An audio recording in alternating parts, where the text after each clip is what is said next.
we can take this conversation in any number of directions, but let's just get to what people watching this are probably most interested in, and that's what do I do during this situation? And I got a number of questions, and probably the number one question, and this was asked by Sue, who's a friend of mine, actually a distant relative.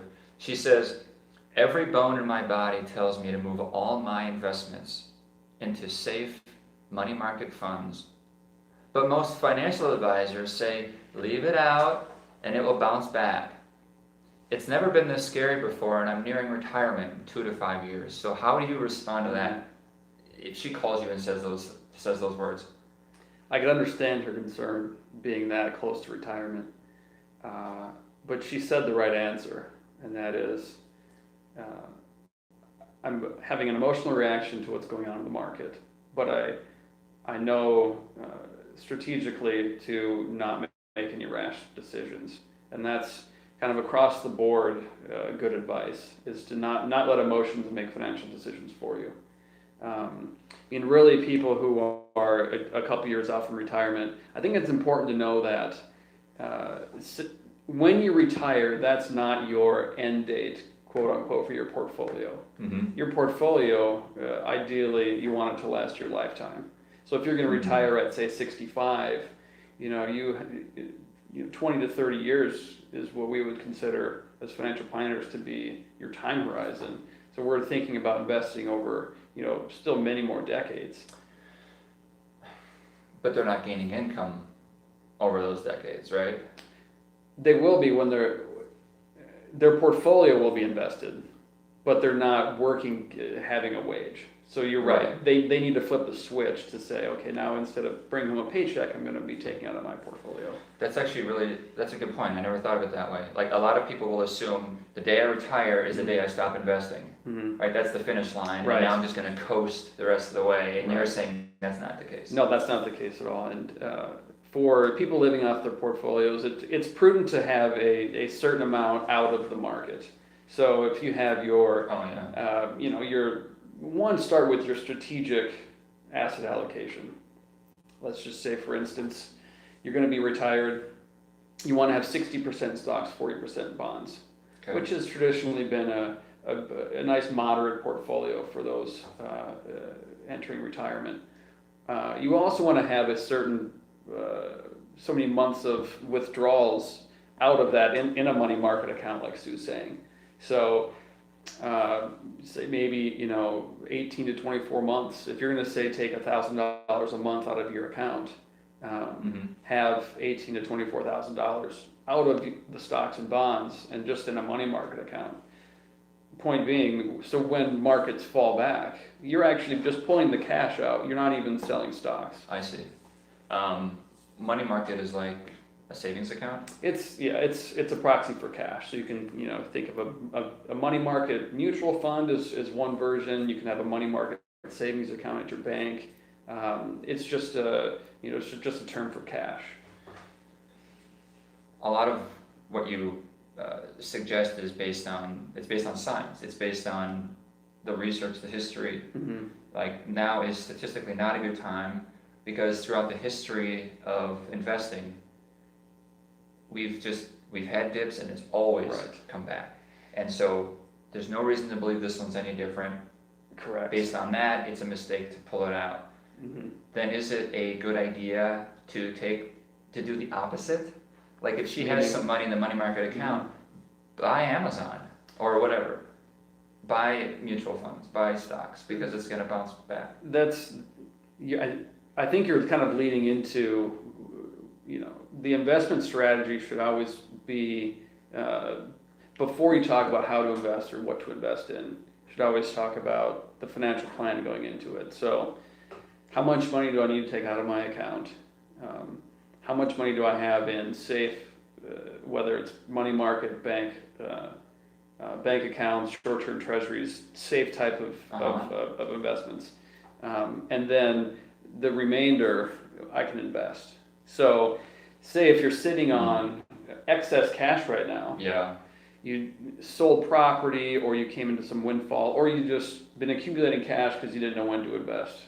I think in hindsight, many years down the road, we're going to look back at this time and say that was a good buying opportunity. Market timing is always really hard to know exactly when. So Yeah. when are we going to call the bottom? Are we at the bottom of the stock market now? I don't know. But from all calculations as far as intrinsic value of companies, stocks are cheap now. Yeah. Relative to the value of the company you're investing in. So for long-term money, it is a good time to invest. And not just those who have cash, but for all of us with whether they're 401ks or IRAs, it's a good time to rebalance because over this a month to 2 months, if you've traditionally had 80% in stocks and 20% in bonds, the value of that 80% in stocks has dropped. Yeah. Maybe you're more like 70% stocks now. I see. It's a good time to rebalance and effectively buying stocks. So you're kind of recalibrating and taking some of that money market money and putting it, but keeping that 80-20. Right. You wouldn't recommend changing the ratio. Whether it's 80-20, 60-40, you wouldn't recommend because that's just too rash, that's just too much, too risky? Part of your strategy can be, we're going to have our strategic, yeah, say it's 80-20, but we're going to have a little bit of leeway to go a little bit more conservative or aggressive depending on market conditions. But it's important to have guardrails and parameters because you can essentially protect yourself from yourself. Without having emotions, when things get scary, want to get too conservative. Or when money's easy to be made, which we saw over the last couple of years, everything was going up. Yeah, really. yeah. So people were getting more and more aggressive, thinking I'm missing out on all of these returns when, as we can see now, the next downturn was right around the corner. Is there more to say about emotions? Like we just laid out like why historically using the history of the markets and like it's probably not a good idea to get out of the market because it's this at this point, but that it's a natural response to do it. But these are the inflection points. These are the times where you kind of separate the people who are emotional from those who are steadfast or disciplined. Correct. It's in pop culture, right? Like be greedy when people are afraid, and what's the flip side of that then? Be fearful when others are greedy and greedy when others are fearful. We hear that. Something to that effect. But I guess when you're in the situation where you're afraid, it's so hard to not be difficult. Afraid. And two things, tools you call it to help an investor kind of buffer from their emotions. Obviously, I would advocate to working with a financial professional. For one, it's just great to have someone to talk to and pick up the phone and say, hey, the markets fell off 5%. Actually, today they're up 5%. Yeah. So these kind of swings are not normal. Talk through what the long-term implications are. See, now that it went up 5%, now people are mad they didn't buy. Yeah. See, classic, right? And so one, have a financial professional to talk to. And two, if you're working with a financial professional or investing on your own, like I said before, have your strategy. Say, this is my long-term investment strategy. And whenever things get too good or too bad, that it would seem, I always want to stick to that strategy. And that protects you from making any rash decisions. An investment strategy. I think that might sound strange to people because I just want to have more money. Like, what do you mean a strategy for that? But would you maybe? To me, it seems like you might compare it to a exercise routine strategy. Sure. Like if it's about sticking. It's not just choosing what's right for you. It's about having something to stick to. Correct. Yeah. And there's obviously going to be some deviation or some tweaks. Yeah. But that if you say, I'm going to do cardio 3 days a week and weightlifting 2 days a week, something to that effect. Regardless of how good or bad you're feeling, that's something that you're going to want to stick to. Yeah. Same with investing. That makes sense. You don't want to be haphazard with your investing, do you? No. That's a real recipe for disaster. Emotional and haphazard. Right. Don't do those. Yeah.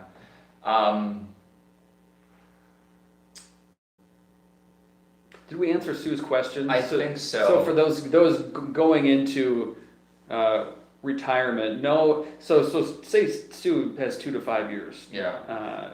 In 2 to 5 years, we don't know where the market's going to be, but that is a significant amount of time looking back at prior market cycles to give the portfolio time to get healthy again. Yeah. And then leading up into retirement, look at how to peel off some of those investments and stick them into some sort of safe short-term, like a savings account for withdrawals that you plan on making over the next say, 1 to 2 years. Yeah.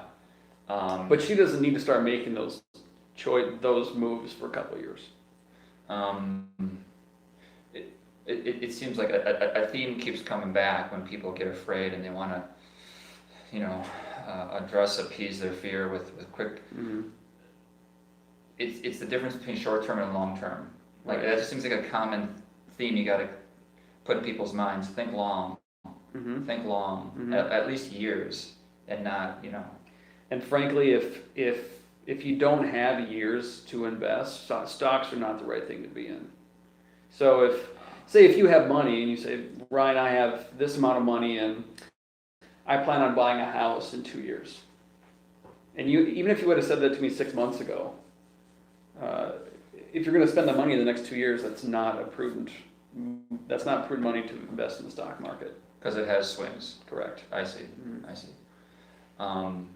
Yeah, I think we did, and it wasn't just Sue. It was my parents were in that situation. Sure.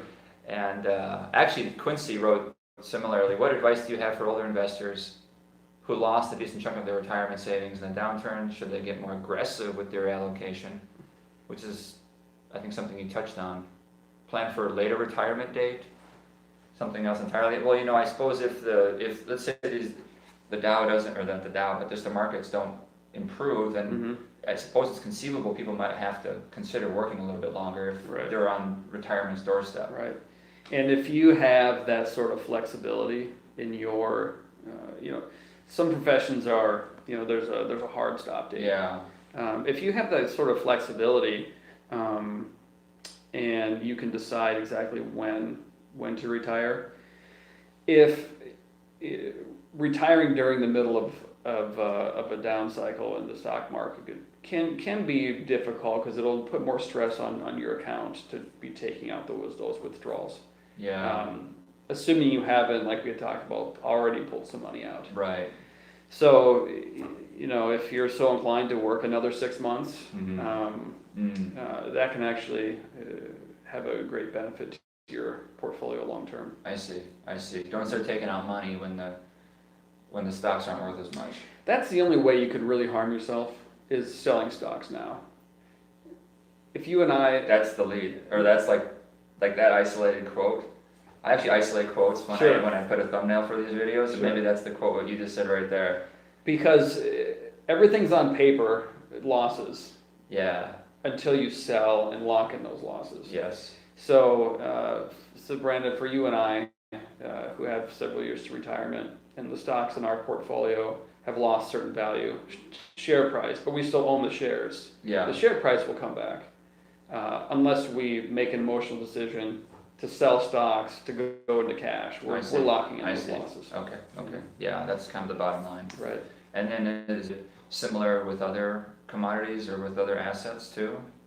It is, and stocks and bonds are kind of the two main types of financial instruments that your portfolio is invested in.